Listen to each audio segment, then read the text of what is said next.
Bonjour ou bonsoir, selon l'heure à laquelle vous nous regardez. Je suis votre chroniqueur audio et animateur de podcast à l'ODJ Média.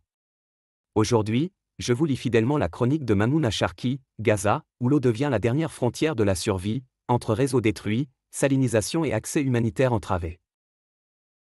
Dans la bande de Gaza, la pénurie d'eau aggrave une crise humanitaire déjà extrême. Pour les déplacés, chaque litre devient un champ de bataille quotidien, entre réseaux détruits, salinisation et accès humanitaire entravé. L'auteur ajoute que la soif, plus encore que la faim et le froid, est devenue l'aiguillon de la vulnérabilité. À Gaza, l'eau n'est plus un service public, c'est une ligne de vie qui se rétrécit, jour après jour.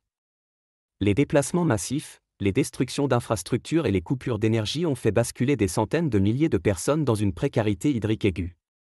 Les robinetteries se taisent, les citernes s'assèchent, et l'on fait la queue non plus pour s'approvisionner, mais pour espérer. La soif est devenue le premier révélateur de la vulnérabilité, avant même la faim et le froid. Le réseau de distribution, déjà fragile, a cédé sous la pression des bombardements et des pénuries de carburant. Les usines de dessalement fonctionnent en pointillés, quand elles ne sont pas à l'arrêt faute d'électricité.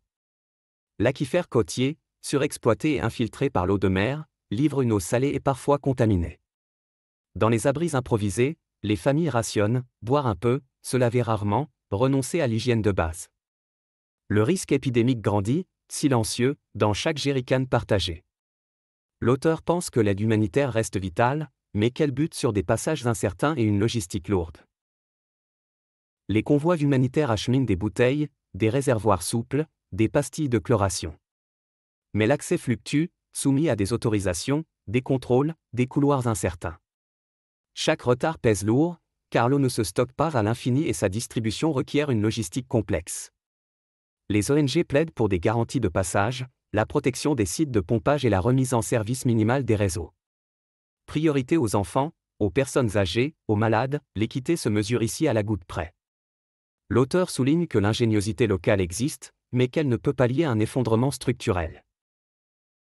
Dans ce paysage de pénurie, l'ingéniosité locale demeure un rempart, collecte d'eau de pluie, filtres artisanaux, micro-dessalement. Mais l'effort individuel ne peut compenser l'effondrement structurel. L'eau, ressource de paix par excellence, devient instrument de vulnérabilité. La communauté internationale invoque le droit humanitaire, protéger les infrastructures hydriques, garantir l'accès, prévenir la déshydratation et les maladies hydriques. À défaut, la crise de l'eau précipitera toutes les autres, emportant la santé, la dignité et la cohésion sociale. L'auteur rappelle enfin que l'urgence se joue dans des gestes concrets et mesurables, loin des promesses ajournées. Reste une évidence sans lyrisme, la survie à Gaza se joue à la pression d'une conduite, au bruit d'une pompe, à la clarté d'une citerne. L'urgence n'admet ni délai rhétorique ni promesses ajournées. Assurer un minimum d'eau potable, sécuriser l'assainissement, stabiliser l'énergie, voilà le triptyque d'une humanité qui se défend. Tout le reste, pour l'instant, est secondaire.